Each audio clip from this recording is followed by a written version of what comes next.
యాత్రకు సంబంధించిన రిలీజ్ అయింది. దాని మీద వైసీపీ శ్రేణులు ఒక రకమైన ఎమోషన్కు గురవుతున్నారు.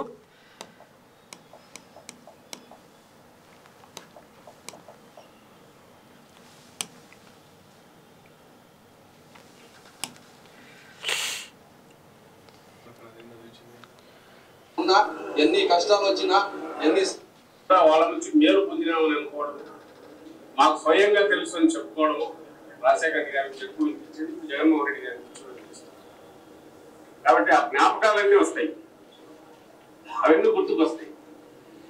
అవి వచ్చినప్పుడు కలిగే భావోద్వేగం ఈరోజు థియేటర్లో అంతా కనిపించింది. ఇక్కడ వచ్చిన వాళ్ళు నిబ్బరంగా ఉన్నాడు అన్నది మనం కళ్ళారా జగన్మోహన్ రెడ్డి గారిని చూస్తున్నాం.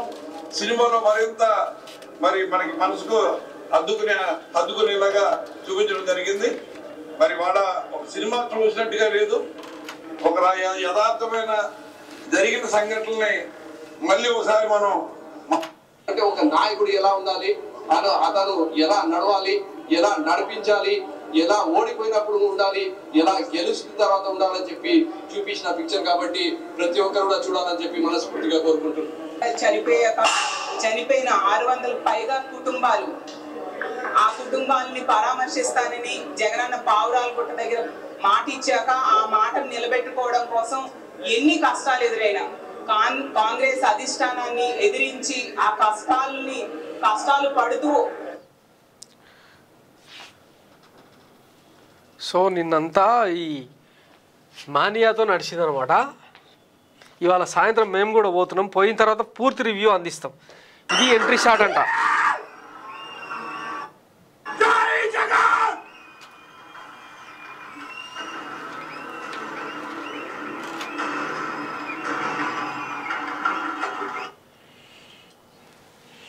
దీని మీద review. Feeling to cry. There's no words to say anything else because YCP fans లేవని ఎవరు లేరు ప్రపంచంలో. సో ఆయన మళ్ళీ గుర్తు చేసినందుకు చాలా థ్యాంక్స్ చెప్పుకోవాలి వాళ్ళు తీసిన మూవీ. ఏం పొలిటికల్ అంటే ఆయన దేవుడు కదండి. సో ఆల్మోస్ట్ ఫ్యామిలీ అందరూ వస్తారు కాబట్టి సో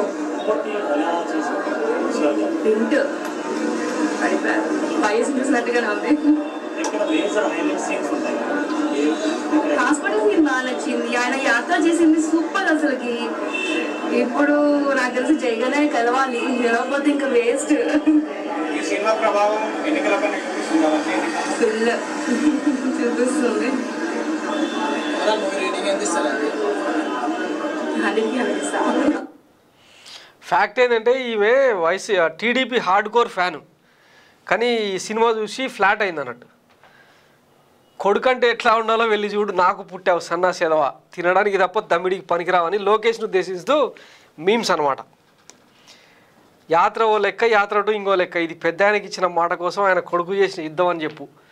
వాస్తవంగా అంటే చరిత్ర ఎప్పుడు కూడా పూర్తి నిజాలను రికార్డ్ చేయదంట. సో అప్పుడున్న పరిణామాల్లో భాగంగా వైఎస్ చనిపోయిన తర్వాత ఏం జరిగిందన్నది పక్కన పెడితే జరిగిన దుష్ప్రచారం ఏంటంటే సీఎం సీటు కోసం వైఎస్ జగన్ 150 మంది ఎమ్మెల్యేలతో సంతకాలు తీసుకున్నాడు, తండ్రి శవాన్ని పక్కన పెట్టుకొని సంతకాలు తీసుకున్నాడు అని చెప్పి విపరీతమైన దుష్ప్రచారం చేసిండ్రు ఎల్లో మీడియాలో చంద్రబాబు చెంచాలు వీళ్ళంతా. ఆ తర్వాత ఏం జరిగింది,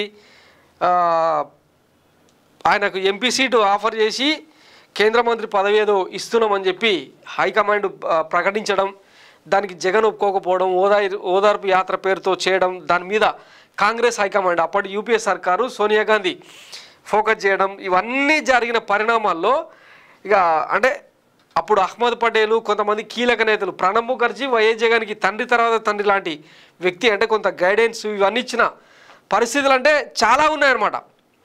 అవన్నీ చూస్తే ఇంకొకటి చీకట్లో చిదంబరం ఒప్పందం చేసుకున్న చంద్రబాబు కుట్ర రాజకీయం, అంటే జగన్ను జైలుకు పంపడానికి ఆయన మీద మోపిన కేసులు, 1,00,000 కోట్ల అవినీతికి సంబంధించిన ప్రచారాలు, ఇవన్నీ చూపిస్తే బాగుండు. మరి ఎట్లా ఉంటుంది అనేది ఇవాళ ఈవినింగ్ పోతున్నాం. పోయి వచ్చినాక పూర్తి స్థాయి రివ్యూ మళ్ళీ ఇచ్చే ప్రయత్నం చేస్తాం. ఇది యాత్ర 2కు సంబంధించిన ప్రస్తుతానికి ఉన్న విషయాలు అన్నమాట.